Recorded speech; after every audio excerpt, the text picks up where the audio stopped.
G'day people. Yeah, it's been a bit of an adventure. I'll explain my little rant about or rage against J-Star. All went well, got up early on the morning, 23rd, got it all done. Got to the airport, not a problem. Got through customs, not a problem. That all went really well. Only had my little backpack as usual, so that all went well. Checked in, brilliant. Notifications and everything from J-Star up until that point was really good. Had approximately a bit over 2.5 hours to kill, so I thought that would probably take up a bit of time getting through, learning all the new bits and pieces with what J-Star had set up with their self-check-in and whatnot, which I hadn't really done at all. So that was fine. Got through that. Quite good. Happy with that. I was worried about my 1 and a bit kilos overweight, but going back I won't have anywhere near that. I did bring some stuff over. Albeit in a backpack there's only so much I can put in anyway. The allowance that I had was 7k kilograms to bring on in the backpack, so that was fine. So got through customs, everything, immigration, yada yada yada, and that was good. I'm squinting because I got the sun directly in my eyes. So anyway, yeah. So with that, said gate 6. Oh, sorry, gate 8, all good. So I walked around. My plan was, since I'd done the budgety thing, to get to Phnom Penh via Changi, total of an 11-hour flight. So that's the reason I picked that, and I'm going back business class on my return trip. So I'm thinking, yeah, that'll do. So I can sit back and relax, because this is pretty hectic, this little trip. Joining us quite a few days later for other reasons. So with that, made my way up to gate number 8, checked the time, had a bit of a walk around, had a bit of a look. Nothing much more to look at when you've seen most of it anyway. So that was fine. And then from there, sit down, wait. Then I get a message from a mate in another country just before 12 o'clock. Because at the gate, hadn't seen any airplane. Well, that's a bit unusual. Usually the plane's sitting there. Didn't think nothing of it. So waiting. Mate texts me. Looks like you're not leaving anytime soon. It's going to be at least half an hour. So in the meantime, I went and bought myself a meal. Took me 35 minutes to get it from not the most famous, but the famous one of them, the Big Jack. And ate that, didn't eat the chips, had the drink, so I gobbled that down, thinking, yep, we're boarding soon. Get up there, sit down, just to finish off the drink, and I get an announcement. This is after my mate had texted me from Thailand, we're not going anywhere soon. What? A delay of half an hour, 12:30. The flight time was 12:05. Oh. So that cuts me short, and probably a few others. So with that, I relaxed a little bit more, waited. Then we get an announcement. We're moving from gate 8 to gate number 12. Okay. Didn't twig first up what that was all about, but as it turned about, that was for the next flight out, JQ29 to Bangkok. We're now still sitting at gate number 12. 12:30, get another message from a mate. Yeah, you're not going anywhere soon. Lucky if you make your flight, you're not going anywhere. 5 minutes later, from J-Star, get a message. The flight's been delayed a further hour. Now this is 1:30. What the hell? Hang on, as soon as we land, we've got to take off again. So we've got to run basically to get to our next destination. But you look out the window, still no plane. My God, what's going on? Then we get another message stating that, yeah, Jetstar confirmed it. Why is my mate messaging me before J-Star? Well, he sort of sits on there and looks at a lot of stuff there, but that's what keeps him occupied, so good stuff. So with that, that's an hour and a half. We're now basically pushing to get to Changi, Singapore, and then get on to our next flight. I've only got carry-on, so that didn't worry me. It was more so the waiting for the next one. Then we get another message, or I get another message, not going anywhere soon. Be camping in Singapore that night. I thought, oh, what? Sure enough, delayed. With that, again, possible 2 o'clock. But you're kidding me. By the time we land in Changi, our plane lands in Phnom Penh. Oh God, what are we going to do? Now, I've never been in that situation before, so sort of freaking out a little bit. So there's a few other people, and I know quite a few other people with ongoing flights have now just missed them all, because it's going to be in excess of 3 hours. We get there after our flights have taken off. Ours was actually turned out, we landed at 9:20, so an hour, 2 hours and something later. So the actual total flight of our connecting flight from Changi to Phnom Penh. So we've just missed that totally. Looking again, mate, text me, haha, you're not going anywhere. There are no more flights tonight, only tomorrow. So I had a quick look through that. Yeah, great. What am I going to do? What am I going to do? So anyway, the word came about. Our plane's now coming up to the gate. Going to throw everybody on. Everybody's question was, what are we going to do? We're getting to the Changi, and all that came out was they're going to put you up and until your next flight.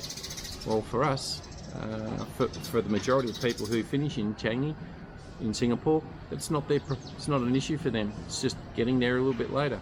But for others that are connecting, that's where the drama starts, and we're all trying to work out what's what. The most frustrating part with all that, being sort of more or less thrown in that situation, yeah, not knowing what to do. Never been through Singapore through immigration or anything before, so that was sort of a bit stressful. Luckily I ran into another guy and he sort of more or less helped me right through. I can't remember his name. Thanks buddy, appreciate it. We actually talked later on the next day for 3.5 hours about everything in Phnom Penh and so forth, and plans and how things went, and he shared with me and I shared with him, and we had a great little chitty chat. So with that, we get going, we land, we actually get to the airport, as I said, around 9:25 local time, which is over 2.5 hours, or nearly, a bit over 2 hours 10 minutes later than what we should have. So our flight's already landed in Phnom Penh, and instead of having all our plans all going Mickey Mouse, it just went down to Googler. What do we do? So they told us, go down to the counter, follow the line down there, go down to the counter, and we'll direct you from there. Lost in translation, didn't speak very good English at all. All we said, go through that way, go out through there, go for immigration, grab a taxi. Very little info on that. They just gave us the itinerary and what it was. So the itinerary came out, because I didn't have my glasses on, I couldn't read it, that J-Star now have put us up in a hotel for 2 nights, 1 full day, and our flight is on Saturday. I flew out on a Thursday, on Saturday at 13:35 or 1:35 p.m. So with that, I had a full day of, what do I do? No cell card, no nothing, and my new phone. Oh well, that's another issue. Decided, no, and it's all because of the fingerprint. I learned something out of that. Don't put a screen protector on your new Samsung, because it becomes very weak in the fingerprint detection, and eventually, if you can't remember your email, or your password, I should say, to get back in, you'll be locked out of it.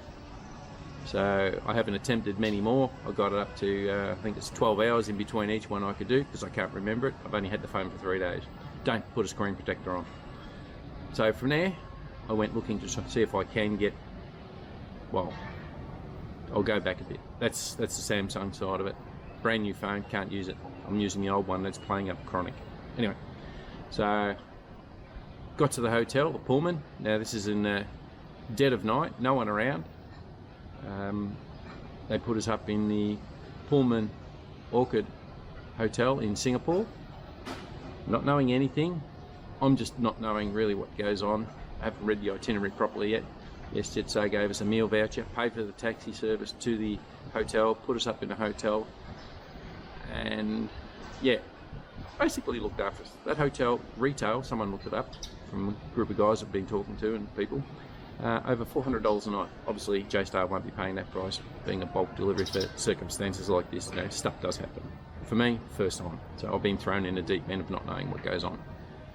So with that, my eyes were burning. I'm just so upset that what I planned, nothing went to it. So out of that, yeah, made it to the room, just couldn't be bothered.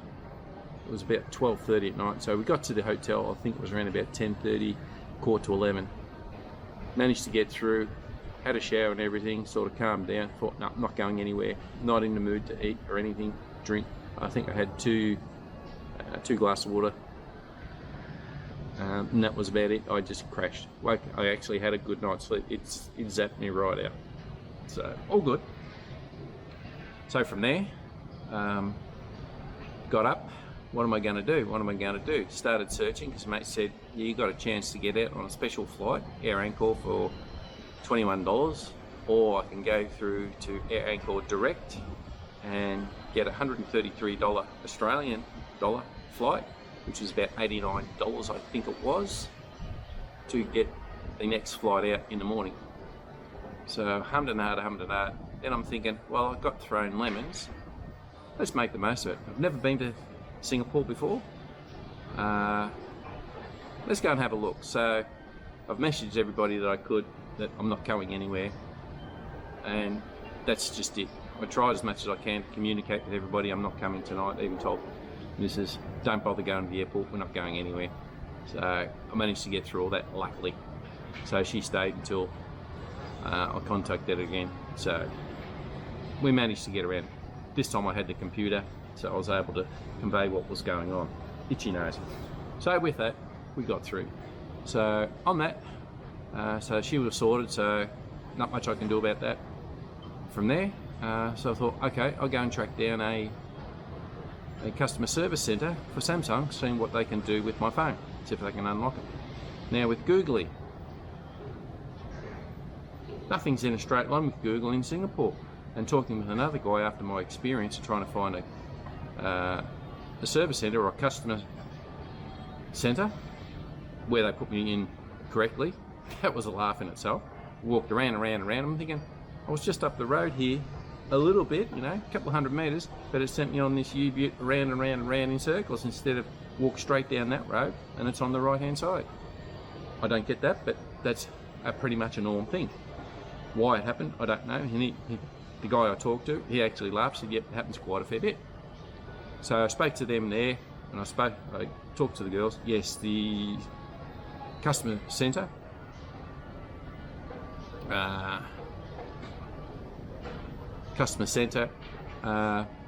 just reading something on my phone there.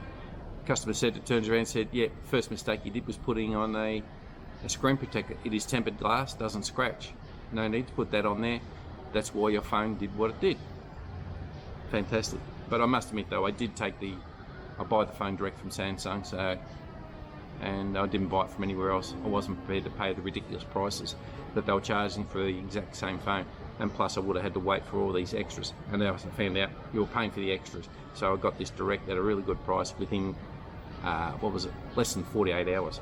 So Samsung, delivery wise, after ordering, paying everything within 15 minutes, I had the phone in less than 37 hours, I think it was. Fantastic. I look forward to it. Setting it up was sort of a bit of an issue. I didn't want all the bloatware that was in there, so at the time I just went through and done everything. I hadn't put the new, well, this is when I got it, on a Friday. We ordered on a Wednesday afternoon, got it Friday morning. Good stuff. So from there, that was all good. Now getting back into it, the girl said, don't put a screen protector on it. That's the reason why you've got this issue. Maybe you can get something done at the actual service centre. So yet again, instead of walking straight in a straight line, and then through here, Google sent me around, big circles, cross this road, go across there, cross that road, do this, do that. When I actually looked at it, when I came back out, mate, I just walk out back here, walk up there, I'm back to where I started from within 10 minutes, not 45 minutes. So that out of the way, finding out that I can't use that on the phone, what am I going to do for the rest of the day? I left the hotel just before 9 o'clock. I went and got a little bite to eat, a nice cup of coffee, sat down, had that. Then walking along, thought, no, I better get something to drink. So I walked around for nearly 8 hours solid. I made it all the way from the city centre down to Merlion Park, Marina Bay Sands Hotel. Had a good look at that. That's in a video. I did post up a couple of pictures. All through there, by this time, I just thought, well, you know, there's no point being angry anymore. I'm here, make the most of it. It's not really, it's only costing you time and a little bit of money. I did take $100 Singapore out. I've still probably got about $60, $70 Singapore dollars left. So I spent a little bit that day, mostly on food, walking around, drinks, and that was about it. As later on, I got the meal voucher for the later on and for breakfast in the next morning. So that was all fine. So I walked around, I actually explored, and I was quite surprised. Talked to a few people around the Merlion Park, the Bay area there. Had a good look around, so it was pretty good. I enjoyed it. From what I'd seen, yeah. Trying to get used to their roads, because the roads don't go straight for very long. They all go round in circles here and there, so it'd be a nightmare trying to learn it. But if you grow up there, it's second nature to you, like anywhere else. But as I said, for a person trying to explore with nothing to help you, I didn't have a map or anything, only what I could find with a little bit of Google when I had a bit of Wi-Fi, and that was it. With the Telstra One, I got a little bit of Wi-Fi, but that was about it, and that was never going to be very good anyway. Gonna sneeze.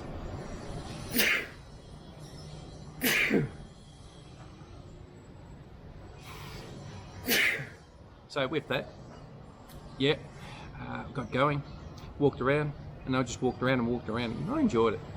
So I got back about 5 o'clock, had a shower and everything. Thought, what am I going to do? Going to go search for a meal. As I'm walking back out to go look for something, I ran into the guy that helped me get my visa for Singapore, and yeah, all good. So we had a chit chat for lost time, 3.5 hours. It was pretty late. It was really good chat. Thank you for having a chat. Thanks. Don't ask me his name, I can't remember. Really helped me get through the process of doing the visa, which I would never have had a clue to do. If you've just been dumped in somewhere with you, when your eyes have been closed, blindfolded, dumped there. Now, go. What do I need to do? No idea.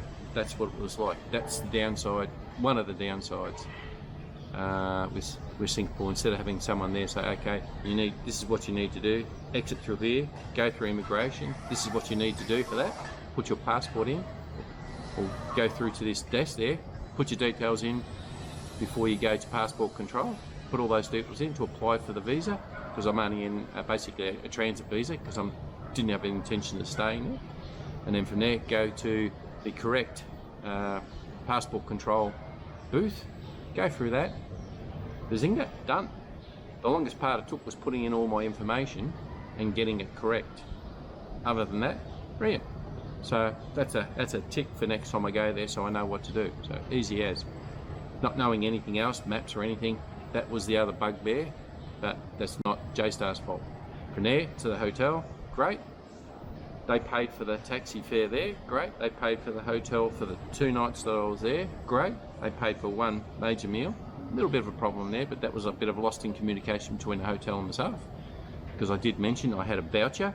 Unfortunately, they say the voucher is not valid for in-room service, but I did mention that when I called through for in-room service. If they had said, no, you can't use that, I would have gone downstairs and used it in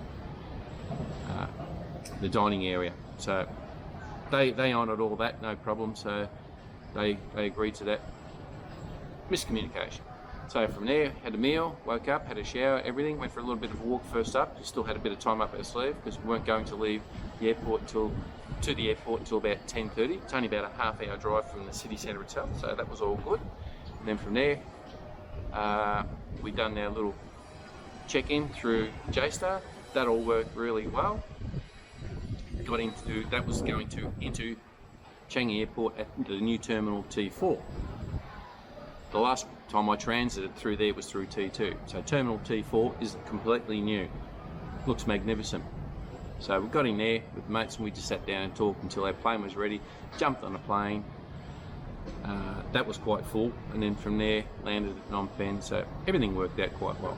And what the basic issue was, with the first original flight from Melbourne, JQ7, is a mechanical fault with Boeing jets. Yeah.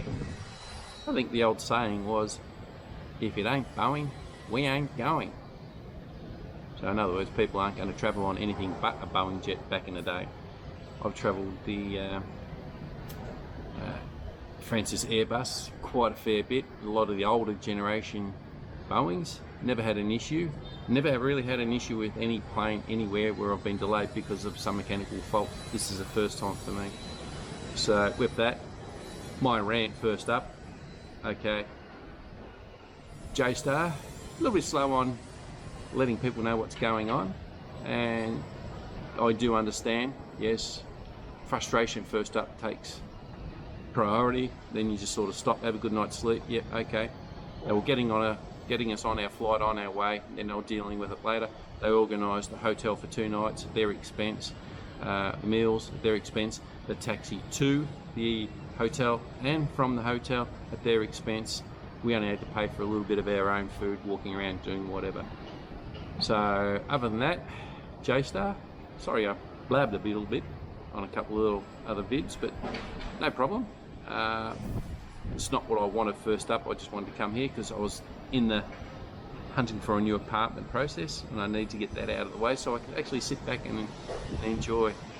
I am sitting at our new apartment, a bit less, a little bit further away from where I like Tol Tampong, only a couple of 100 metres from the Russian market. I'm actually probably about half a kilometre away from there, so not too bad. It's an easy walk, but on a hot day it's pretty hot. So that's my little rant about what had happened from the time I woke up at 5:30 on Thursday morning. It's now a week later. I've done the search for the apartment. I've had a stay in Singapore, yeah, at very little cost to me. So, but on the other side, what do you mean by cost? Monetary wise, it did cost me a little bit, just in my own entertainment value, in food wise. That was about it. Everything else I didn't pay for. That was honoured by Jetstar. So okay, got to give a thumbs up on that. Not how I wanted my trip to go. Made it here on a Saturday afternoon and then chilled. With him saying that, the 2 apartments we partner had looked at, gone, because they wanted money on Friday, which is when I wanted to go out and have a look at the tick apartments that she planned on looking. Couldn't. One we did look at was a very dumbed down one, and I said no, not having that. So out of that, I looked a little bit further around. We're just short on time, and we had to be out of the apartment on the 29th, which was yesterday. And from there, yeah, at the new one, we found this one just by looking around and having a look online. This one was through Facebook Marketplace. Found it. As I said, the only problem was we're facing the sun. Being overcast, it's not so bad. So I'm here in Phnom Penh, chill out. I've got a week, just over a week to unwind, and then return home to what beholds me back there. Got to get my phone fixed up, unlocked, what have you. Anyway, that's me for now. That's my ranty rant. All in all, Boeing, mechanical failures, I do understand that.